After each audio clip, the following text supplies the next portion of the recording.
एउटा देशको अस्तित्व केही पनि रहेन। त्यस कारणले अहिले स्वतन्त्र पार्टीका युवा युवतीहरूलाई सबैले घन्टी च्यानलमा मत दिएर विजय गराएर यो देशको सुन्दर नेपाल बनाउने आशा राख्दै पार्टीको तर्फबाट मेरो व्यक्तिगत तर्फबाट सबैलाई मेरो हार्दिक मङ्गलमय शुभकामना धन्यवाद दिन चाहन्छु। थ्याङ्क यू भेरी मच, धन्यवाद।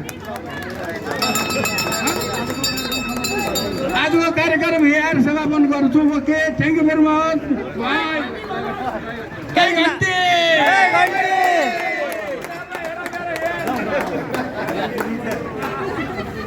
पहिला जस्तै नै हो त घन्टीका छेउमा स्वस्तिक छाप लाउने पट्याउने हाल्ने पट्याउने त तपाईँहरूले पहिले तालिम पाइसक्नु भएको छ। अनि त्यो एउटामा पट्याएर हालेपछि अर्को मतपत्र दिन्छ, त्यसमा पनि घन्टी हाल्ने हो। दुईटै मतपत्रमा दुईटैमा घन्टी दुईटा पाइन्छ, दुईटा पाइन्छ, दुईटैमा गर्नु पर्यो। प्रत्यक्ष प्रति पनि पहिला एउटा हुन्थ्यो भने हामी अहिले दुईटा पाइन्छ। होइन, पहिला पनि दुईटै दिन्थ्यो। कति सम्झना भयो, कति दुईटा हुन्छ।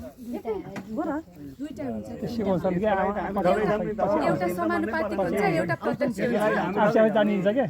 यो ठाउँ एकदम पछाडिको ठाउँ छ, हेर्न चाहिँ मजाले पर्छ।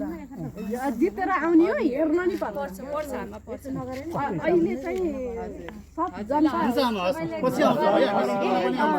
गर्नु पर्छ।